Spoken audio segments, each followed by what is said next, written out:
Were you ever that 1 in 1 million? If so, what's your story? How I met my wife. I'm from the Netherlands. She is from the US. We met in Israel. It was my first weekend in Israel. Decided to go on a pub crawl to meet some people and have fun. As I'm buying the ticket, my now wife walks up to the counter to also buy a ticket. The girl working there introduces us. We hit it off the first night, but I'm leaving in 2 days to stay with friends of friends in the middle of the desert for 3 months. 2 days after I leave, I lose my phone. Don't have any way to get back in touch with her. I had little money and could stay/work with the people in the desert, but I kept thinking about her, so after a week I say I'm leaving.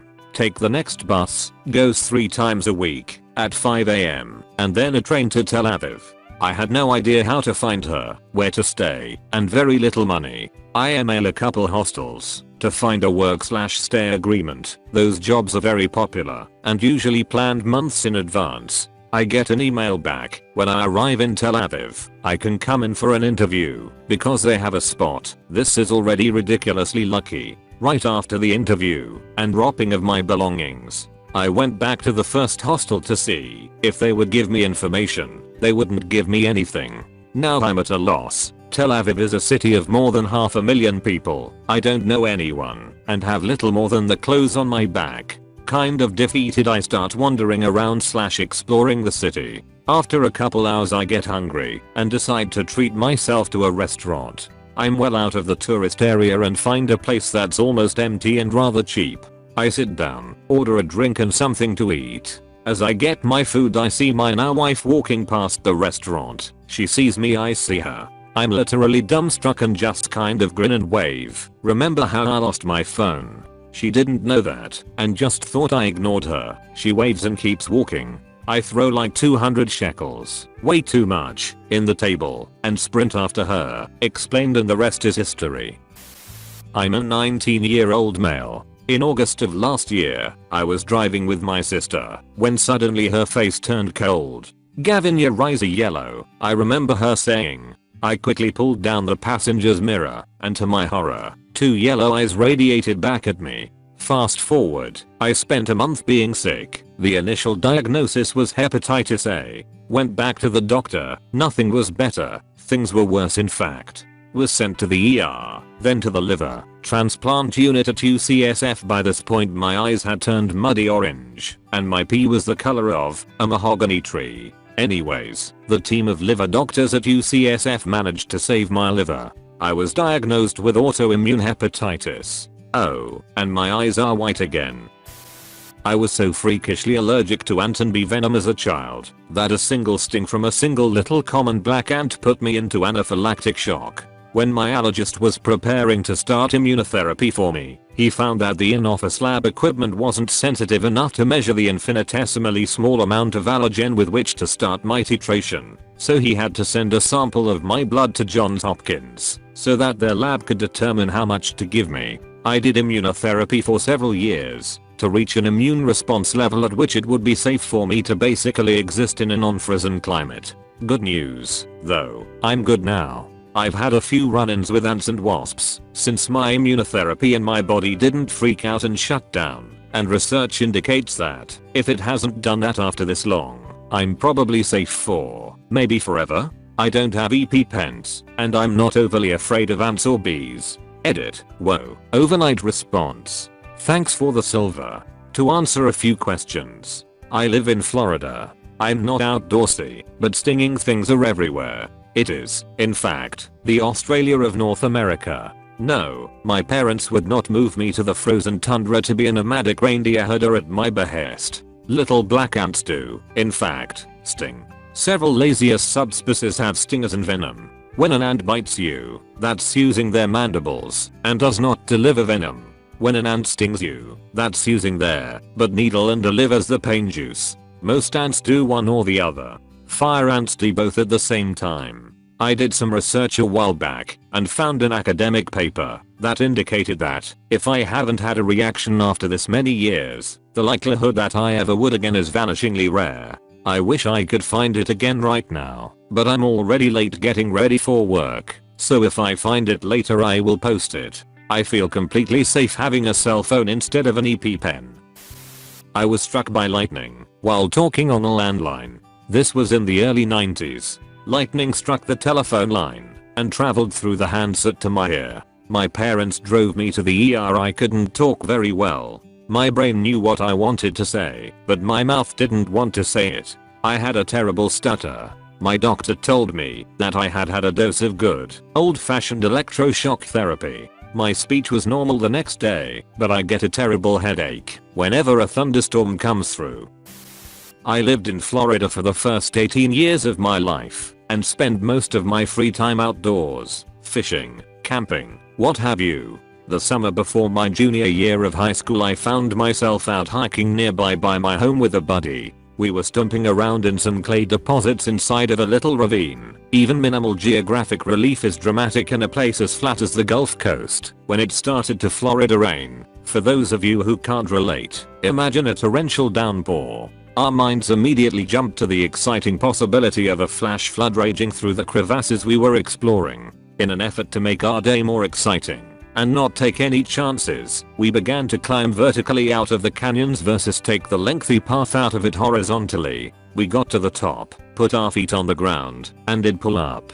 As I stood up I felt the ground underneath me squirm. I had stepped on a snake. I screamed and kicked the snake that was latched onto my foot off me by reflex. As an Eagle Scout, I immediately recognized the red on yellow pattern as the snake slithered away and knew it was a coral snake. We rushed home, drove to the hospital, and was seen. The doctors informed my parents the nearest Antivan Inn was a 3-hour helicopter ride away. The first symptom, lung failure, would occur after 2 hours. My parents called my friends and family and we all spent time together without me knowing my fate. My friends and family arrived and subsequently left together. My parents turned off the lights and we prayed together. Around 2 hours after being bitten, a nurse came into our dark room with gurney to collect my dead body. I asked the nurse has there been any developments. To her surprise, the doctors came in, shocked I was alive, told me it was a dry bite and that I should remain whatever religion I practiced. I own a Lego minifigure called Mr. Gold. This particular minifig was to celebrate the 10th series of the Lego figurine line. They are sort of like grab bags. You can feel for them, but you don't know what minifigure you're really going to get.